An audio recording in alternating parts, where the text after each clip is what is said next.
Oh, how I wish those good old days could come back.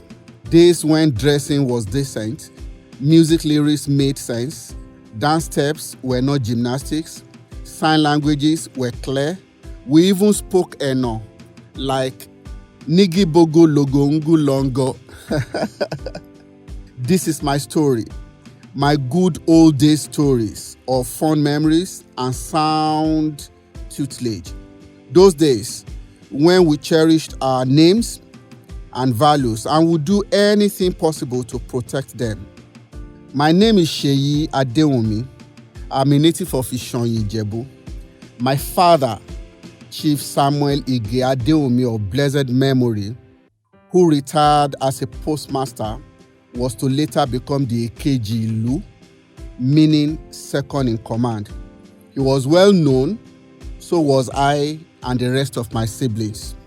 Because we were very well known was actually the beginning of many troubles. In those good old days, children were usually known, identified, and called by surnames. I recall, while growing up, one of my classmates and I fought after school, and one woman saw us and asked me, "Uwoko Oshoma Adewunmi," meaning, "Are you not the child of Adewunmi?"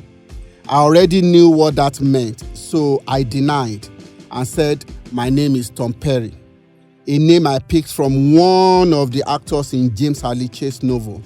The woman said, "Okay, Toperi," and stopped us from fighting, but was to later show up in my house and came with her own cane.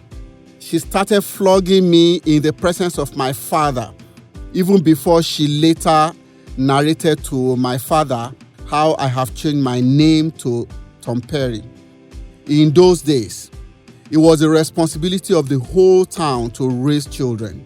My father was to later wake me up the following morning at 5 a.m., explain to me why a good name is better than silver and gold, only for him to cap it with several lashes of koboko.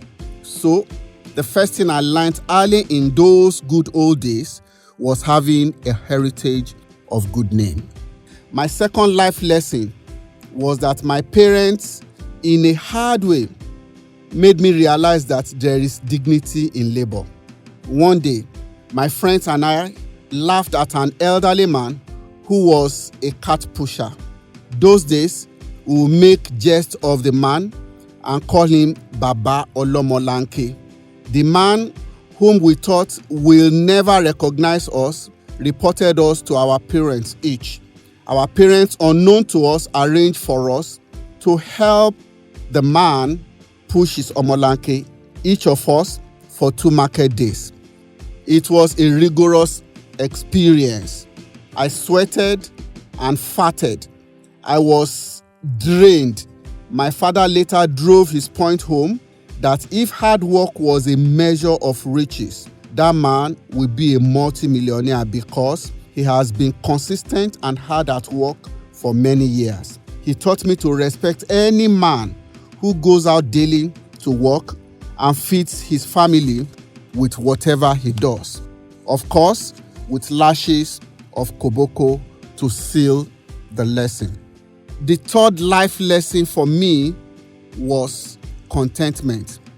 Growing up, we had food timetable. One of the items on the timetable was pap, ogi, and akara. I hated it with passion. So any day we were taking pap, I would have gone ahead of my folks to soak gari and drain the water. While everyone is taking pap, milk, and akara or moi moi, I will be taking my gari and milk. This went on for a long time until the day my younger sister and I quarreled and she exposed me. From that day, my punishment was to take pap every morning for 6 months non-stop. Ladies and gentlemen, it will interest you to know that I have exhausted the lifelong quota of pap that is meant for my children and my grandchildren. I can go on and on to talk about my good old days experiences. but for time. As a child, in those days, you must be able to recite a set of religious instructions called catechism. It was usually a thing of joy to robe as a member of the choristers.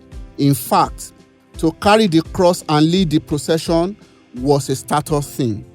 As a boarding student in Odogbolu Grammar School, all my parents needed to do was to hand me over to the taxi driver going out of Ishoyin. He, in turn, will hand me over to another taxi driver going to Odogbolu. Trust was total. We were proud to participate in inter-house sports and represent our school in one game or another. Inter-school football competition between schools like Ijebu-Ode Grammar School, Adeola Odutola Ishoyin Grammar School, Santos Ijebu-Mushin, Muslim College, Mayflower, Multilateral Grammar School, and a host of other schools were opportunity for boys to connect, compare notes, and build bridges. To be honest, my closest friends on earth today are the boys that we played tennis 5-a-side together in those good old days with what we called monkey post. We had great fun during literary and debating events of schools. We will readily try our social skills by toasting girls with "excuse me" dance. Then there was no mobile phone, and the only form of communication was writing the if-so doxology kind of letters. I was among a group of boys in Ijebu area that called ourselves Jacques Club. To be a member of the Boys Brigade was enviable. We usually with pride recite the object of the Boys Brigade. We will go to camp to be drilled for survival tactics. We learned teamwork and resilience. My university days in Maiduguri opened my eyes to a better understanding of the country, making friends across the Niger. We had no trust issues and friendships were genuine. It is not unexpected that I eventually found love from the eastern part of Nigeria because of my belief in oneness of our country. Call me a completely detribalized Nigerian and I will wear the toga with pride. Mutanina ina gesheko, yaya abubu awonde yana tefe ageri. Umuna kemaka olu. So what went wrong with those good old days we cherish so well? It is disheartening to know that those values we held dear and cherished while growing up, those moral instructions that shaped our lives to becoming who we are today, have taken flight amongst today's youths, and indeed the larger society. Nigerian youths have all it takes to rule and reign globally. They must believe in themselves and commit to a lifestyle of hard work, prayers, and persistence. The idea is to trust the process and shun shortcuts to success, as there are none. Nigeria is great and can be greater again. We earnestly desire a reorientation, a new mindset, and a renewed zeal to make Nigeria work. We desire a country where nobody will be defined by religious affiliations and race. Yes, we can change the narrative. The day we start to truly value others as ourselves, then that change we truly desire will come. Our children certainly deserve a brighter future full of hopes and promises. So let's make it happen.